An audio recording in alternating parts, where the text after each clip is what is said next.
Hey, what's up, y'all? Joey here to talk to you about one of the big questions that we get from sellers, which is, how the heck did you know I had a house for sale?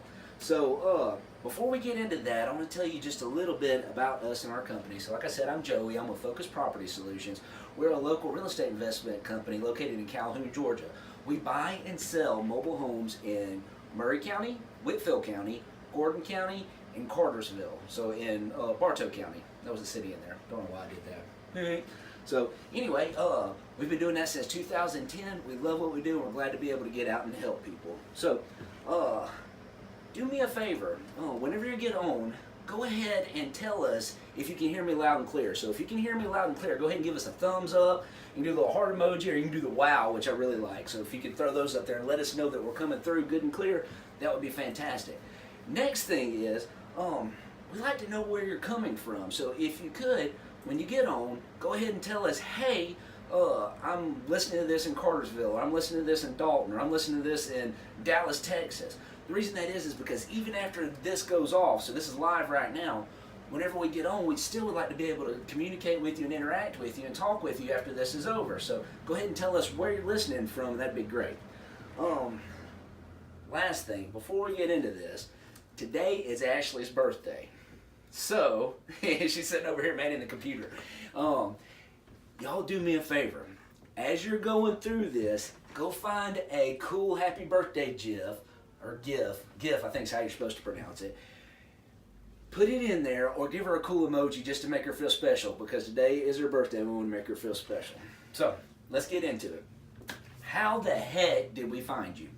So, oftentimes, this question came from the other day. I was talking to somebody, and they called in, and the first thing was like, how did you know I had a house for sale? And it's pretty easy.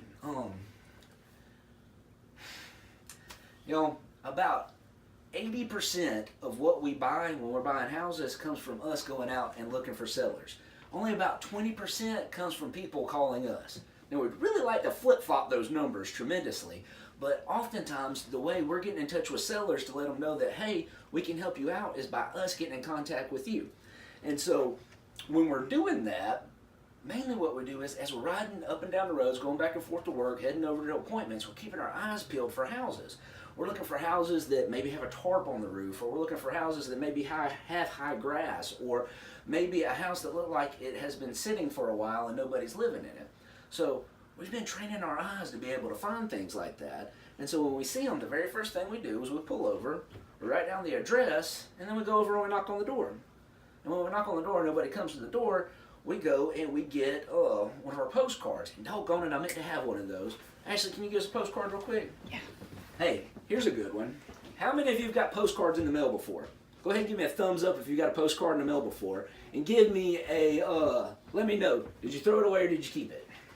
That would be really good, because we send out a lot of postcards because we want to get people in touch with us. So here's a postcard. This is what it kind of looks like. So we've got a couple of different ones that we send out. And so what I'll do is I'll come up, knock on the door. If nobody comes in, I'll jot down a note real quick and say, hey, I'm Joey. I'm interested in buying your house. If it's for sale, please give me a call. And then I'll go and I will slide it into the door.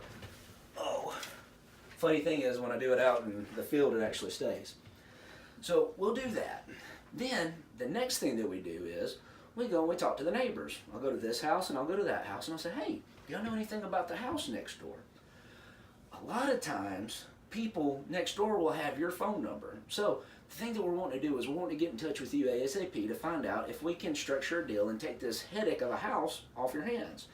So when we go over and we talk to the neighbor, sometimes they have the number, sometimes they don't. If they do, we're going to give you a call ASAP, and then you're going to say, how the heck did you know I had a house for sale? And I'll say, well, the neighbor gave us your number. So that's the next thing that we do. More often than not, that's not the case. We don't get the phone number from the neighbor. So we go back to the office and we're like, how can we get in touch with these people? They've obviously got a house that is just sitting there. We don't want it to get ruined. We don't want it to get vandalized. How can we get in touch with them? Our next step is, I'm going to pull out my handy dandy marker here. We go to the tax card. All right? So on the tax card is a lot of information that real estate investors and real estate professionals in general use. one thing that we're looking for, though, is who's the actual owner of this property. And most of the time that's listed unless it didn't get changed yet at the courthouse, or if somebody's passed away and it is still just kind of sitting in the estate and hasn't changed hands yet. So when we go and we look at the tax card, we find out, okay, this is the person that owns the house. Now the next thing that happens is we see down below it that there is a mailing address where the tax assessor sends your tax bill each month, or not each month, each year. And we'll go and we'll take that and we'll go and we'll get this cool little letter. So remember I asked you how many people throw away postcards. So you may get a postcard from us first. If that didn't work, the next thing that we have is what we lovingly refer to as our puppy letter. So the puppy letter tells you exactly what we're doing. We'll say, hey, we've been riding around looking at houses. We noticed this one, or sometimes it's we're out working on a rehab and we see this house sitting there and we'd really like to get in touch with you. And we give you some contact information and say, please call us. We'd really like to get in touch with you. Now that letter says a whole lot, and we have a good return on people calling us about that, because we really do. We want to get in touch with the seller ASAP.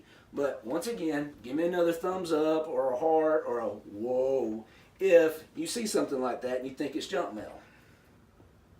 Go ahead and put it in the comment feed, because truthfully, the more y'all comment, the better this is going to get out and help us to be able to help other people. So once we get that puppy letter out to you, if we still don't get a call back from you, we go do something else that you may be familiar with. So once upon a time, everybody had a landline. And if you had, this is really funny, we got an 18-year-old boy that works for us, and we were working on a house, and he came up and he said, Joey, there's something over in the corner, and I don't know what it is. There's a wire sticking out. And I said, well, what is it? So we went in and we looked at it. And there's a little square box stuck to the baseboard. Now, most of y'all know what this is. And I just said, you don't know what that is? And he said, wait, I know what it is. That's where you plug in your computer, right? It was a phone jack. This 18-year-old boy had grown up not having a home phone, so he didn't know what a phone jack was. Once upon a time, everybody had a phone plugged into that phone jack. And so if you wanted to get somebody's phone number, what you would do is you'd go to the yellow pages, not the yellow pages, the white pages, look up their name, and then give them a call. Well, since the advent of cell phones, that's kind of put a damper on that. But you can still go to the white pages. They still publish it, but they've also got whitepages.com. And we'll go in there and we'll say, okay, we think this is the owner's name. We'll click their name in real quick, and it'll pull up this thing down at the bottom. It's a service that you have to pay for. Some people call it a skip trace. There's all kinds of different names for it. But what we'll do is we'll use a service like that. They'll go and do whatever they do on the internet to find a phone number. And then they'll give us the phone number. Now we have to pay for that, so we're really, really looking for you. We're going and paying to be able to find y'all. But it will help us to be able to get a phone number for the seller.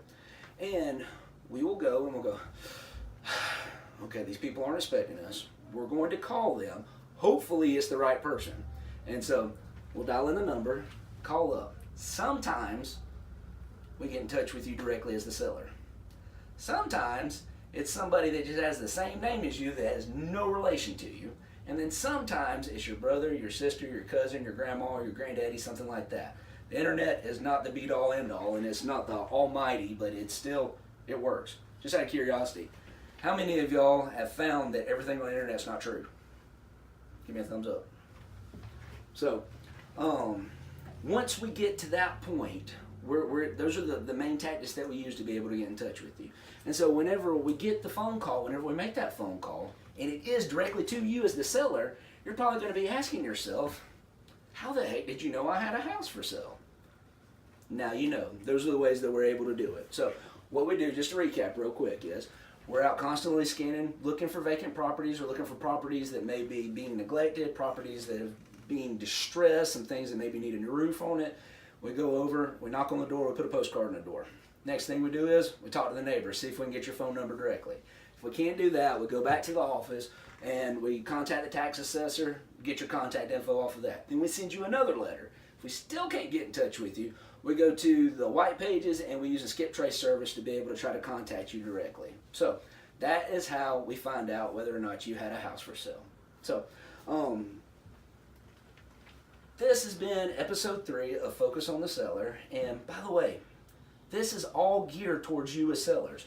So we've been coming up with questions as we go, but we'd really like to hear feedback from you about how we can better answer your questions. So we've set this up to where you can talk to us directly about how you can expect to sell a house to an investor, but if you have any other questions associated with how you can sell a house, please contact us directly.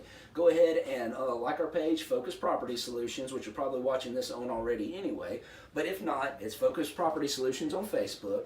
There's a little thing on the side where you can go ahead and message us. Go ahead and shoot us a little quick, what do they call that, instant message or just messenger, and say, hey, how do I do this? What do I do in this case? Or if there's some sort of topic you would like for us to talk about in one of our next Facebook Lives, we would love to be able to help you out as best we can. So our next Facebook Live will be next Wednesday, 8 o'clock. Be here, be square. And if this was of value to you, please go ahead and share this, and hopefully we'll be able to get out to more people. But I appreciate y'all, and y'all have a great night.